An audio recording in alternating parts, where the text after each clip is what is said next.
Welcome to the Menopause and Cancer podcast, where we speak with cancer patient survivors and incredible menopause experts to help us find solutions to our symptoms and ideas to improve our health. My name is Danny Binnington, and I'm really delighted to introduce you our part 4 of our mini series, of our mini crash course, Menopause After Cancer, where I really want to lay out all of the treatment options to you.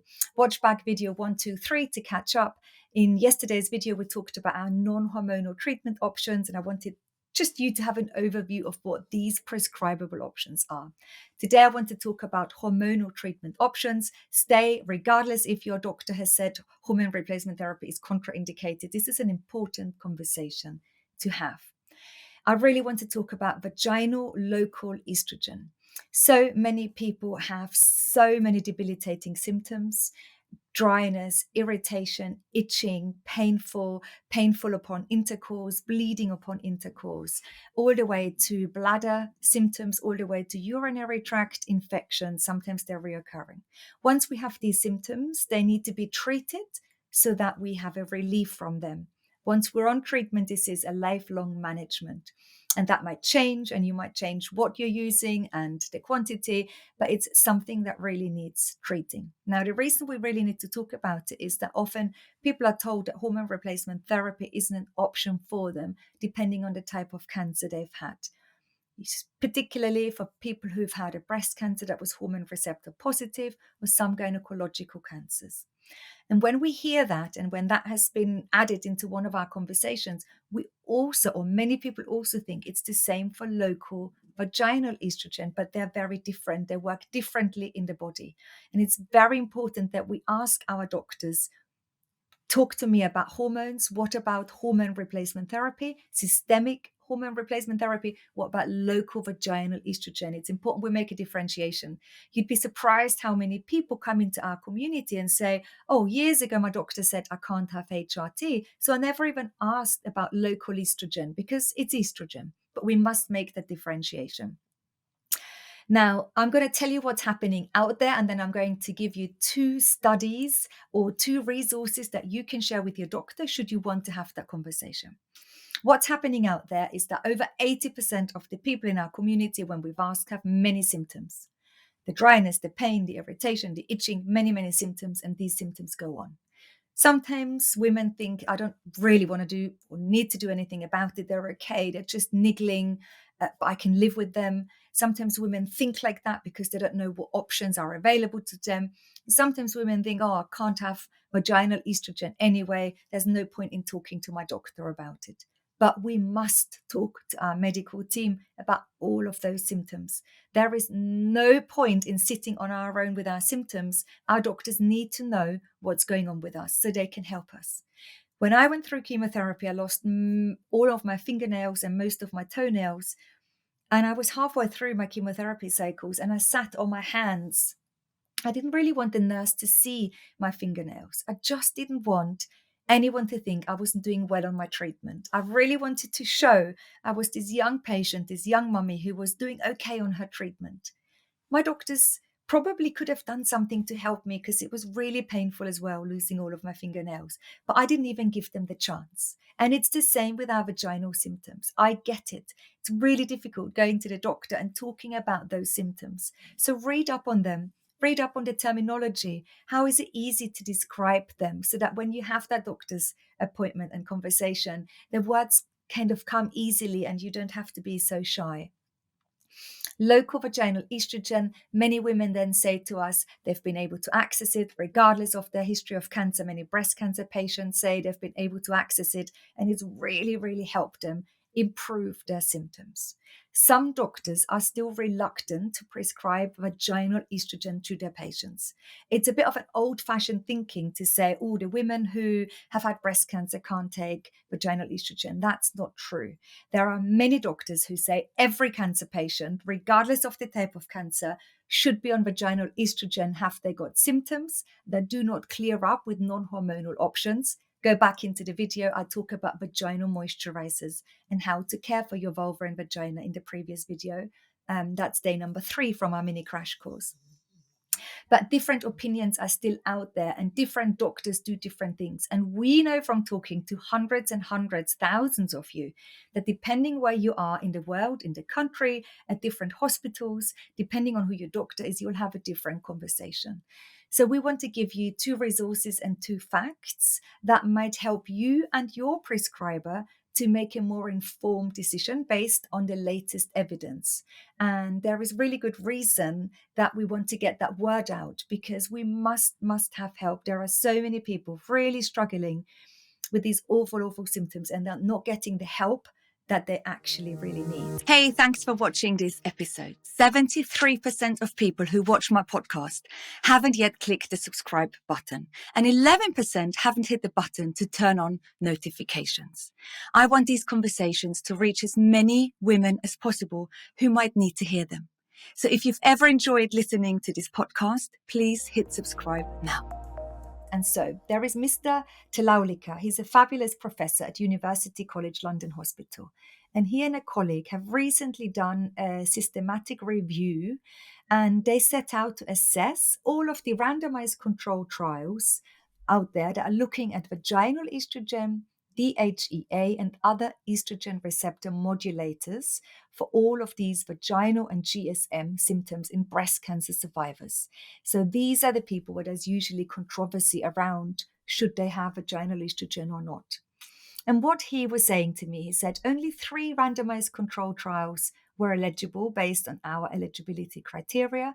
However, among the current studies observing for adverse effects of these preparations, none reported an increased incidence in breast cancer recurrence.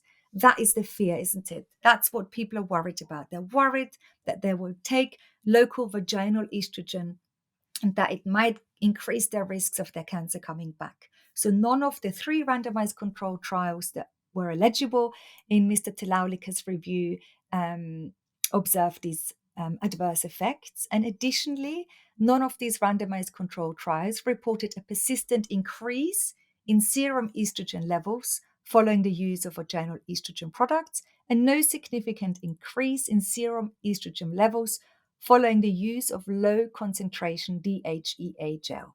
This is reassuring, he goes on to say. And I'm going to share the link to this review in the show notes so that you can share that with your doctors. And just in November 2023, another study came out of the JAMA Oncology. And they ask whether females with breast cancer who use vaginal estrogen therapy, such as creams or gels, have a higher risk of breast cancer-specific mortality. And this was a cohort study of almost 50,000 women with breast cancer. This is huge and huge data. And here is what they found. There was no evidence of an increase in early breast cancer-specific mortality with use of vaginal estrogen therapy compared with no hormone replacement therapy after a breast cancer diagnosis. These findings support the guidelines suggesting that vaginal estrogen therapy can be considered in patients with breast cancer and when non-hormonal treatments were unsuccessful. This provides much needed reassurance to clinicians and patients alike. And again, I'm going to share that resource with you. So please consider both of those resources when you talk to your healthcare provider. Local vaginal estrogen is not the same as systemic HRT, and please do get the help that you need. Now, I also want to add a word on systemic hormone replacement therapy because it's really important that you know, is it really contraindicated for you or not? Because you'll be surprised. We have so many people come into our community after all sorts of different types of cancer. Their cancer treatment put them into menopause, maybe radiation. Maybe they've had really extensive chemotherapy, stem cell transplants.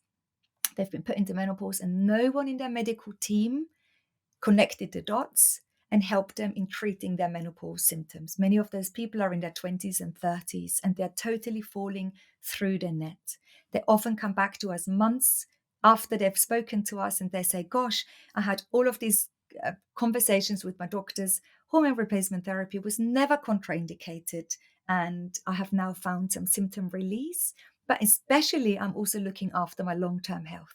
When you're a younger patient, especially, we hear so many young patients after blood cancers, after bowel cancers, who are falling through the loop. It's so upsetting to see. So it's really important to know, what are your true risks versus true risks of going on a medication and not going on a medication. And then there is a very small group of women who want to consider hormone replacement therapy even after a breast cancer or after a cancer that was hormone receptor positive. And it is important that we include these women into our conversations. These aren't women, or I have never met one of those women that is very flippant and says, I don't care about my risks, I would just want to go on hormone replacement therapy. That's just not true. These are women, and I've spoken to many of them who've done their research, who've looked at the evidence, and especially the lack of evidence there is. Many of those patients are many years down the line from the initial cancer diagnosis, whether they have had an estrogen receptor positive breast cancer, whether they've had a gynae cancer, whether they've had a breast cancer that was a triple negative breast cancer. Many of these people have had numerous appointments with different experts.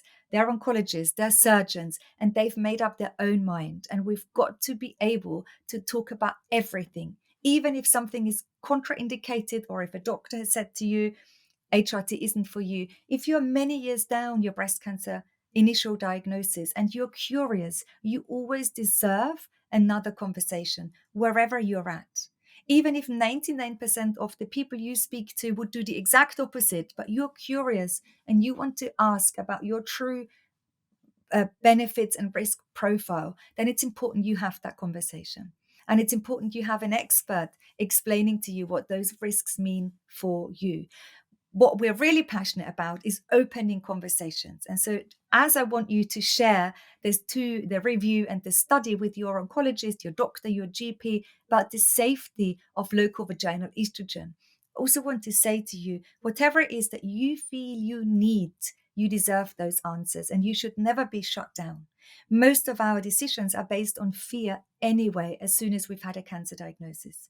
I would have given my left arm if my surgeon had said, you have better chances of survival if I take your left arm. I would have given him everything. I just wanted to do everything possible to see my 3 children at least start on their first day of school. It was all about managing my risks. I stopped eating sugar and meat and alcohol, and I did so many crazy things in a quest to reduce my risks of a cancer recurrence. And many years further down the line, when I then needed to decide how to manage menopause, my risk and benefit conversation was a different one, because I was a different woman and person. So think of your symptoms. Go back to video 1. What are your symptoms? Do you have vaginal symptoms that you need addressing? And if so, do make that appointment with your healthcare provider. Take the 2 links I've put into the show notes. Have the conversation. I hope this video has been helpful. We don't want to alienate any conversation. I know it's a bit controversial, isn't it? The hormone replacement therapy conversation after cancer is a bit controversial. I don't think it needs to be. It's just the way it is, and it's different for all of us. And as long as we get the answers to the questions we have, we're all going to feel more supported and better informed. And with that, I can't wait to see you for video 5 tomorrow.